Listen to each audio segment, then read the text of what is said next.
Kita beralih ke informasi lain, pemirsa. Seorang anak di bawah umur digugat kakeknya dalam perkara sengketa tanah. Sang anak digugat oleh sang kakek atas tanah warisan yang didapat dari almarhum ayahnya.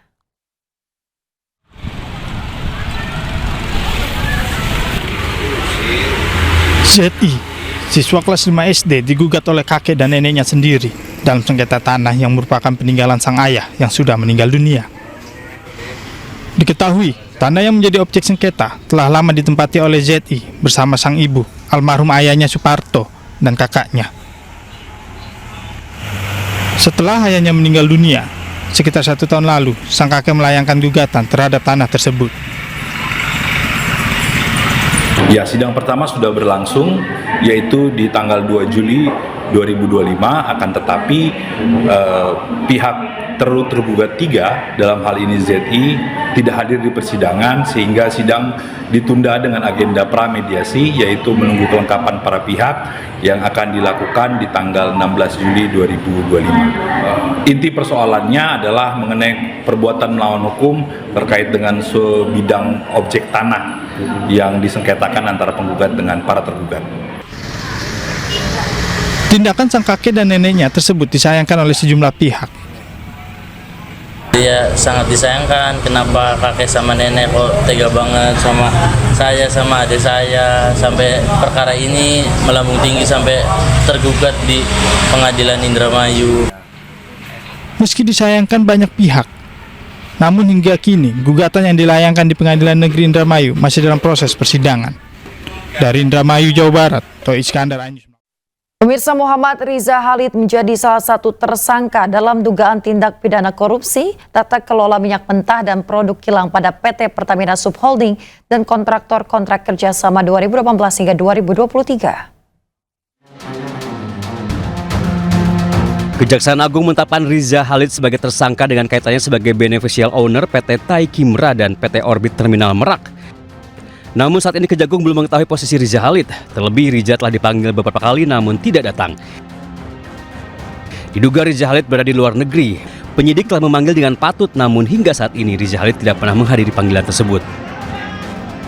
Tersangka MRC selaku beneficial owner PT Tai Kimra dan PT Orbit Terminal Merak.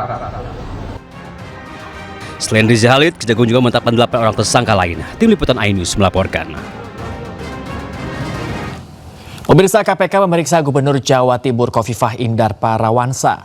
Khofifah yang juga mantan Menteri Sosial era Joko Widodo diperiksa sebagai saksi dalam kasus dugaan korupsi pengurusan dana hibah kelompok masyarakat atau POKMAS tahun 2022.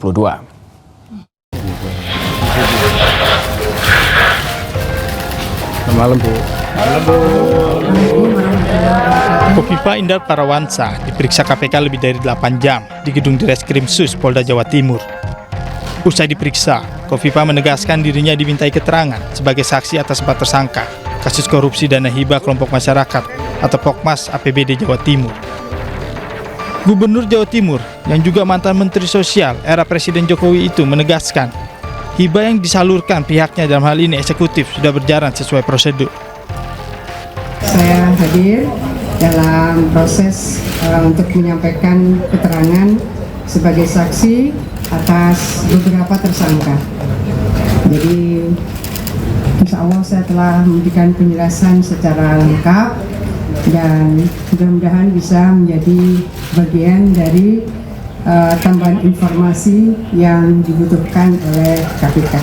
Materi pertanyaan sebetulnya tentang proses penyaluran dana hibah. Saya ingin menyampaikan bahwa semua proses penyaluran dana hibah oleh Pemprov sudah sesuai dengan prosedur. Sebelumnya, KPK telah menetapkan 21 orang tersangka dalam kasus dugaan korupsi dana hibah Jawa Timur. 17 orang diantaranya ditetapkan sebagai tersangka penerima suap, sedangkan 4 tersangka lain merupakan pemberi suap. Dari Jawa Timur, iNews melaporkan. Pemirsa, eksekusi bangunan liar di tepi Sungai Pulau Timaha di Kabupaten Bekasi diwarnai kericuhan. Warga terlibat cekcok dan juga kejar-kejaran dengan petugas. Ketegangan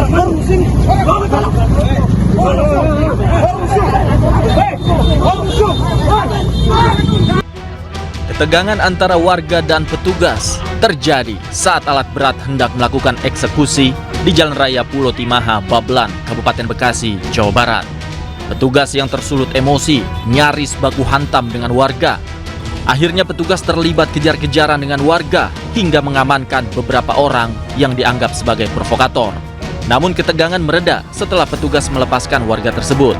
Aksi protes warga dilakukan lantaran pemerintah Kabupaten Bekasi tidak memberikan uang kompensasi terhadap pemilik bangunan. Padahal, warga mengklaim telah mengeluarkan uang hingga ratusan juta rupiah demi memiliki bangunan yang berdiri di tanah Perum Jasa Tirta tersebut.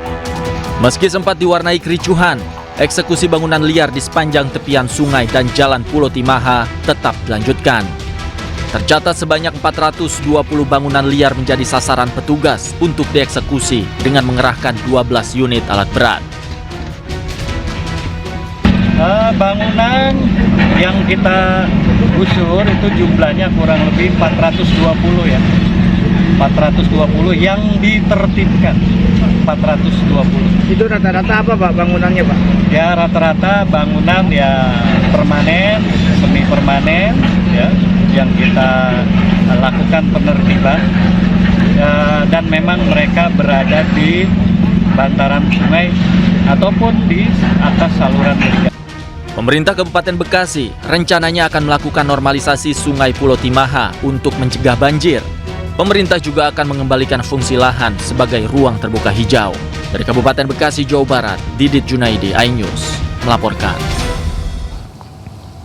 Menanggapi kemarahan warga atas eksekusi di Jalan Raya Pulau Timaha, Bebelan, Kabupaten Bekasi, Gubernur Jawa Barat Deddy Mulyadi mengatakan tidak semua penghuni bangunan liar akan mendapatkan kompensasi dikarenakan pembongkaran dilakukan dua lembaga yang berbeda, yaitu Pemprov Jabar dan Pemkab Bekasi. Sampaikan bahwa pembongkaran bangunan liar di Kabupaten Bekasi itu dilakukan oleh dua kelembagaan.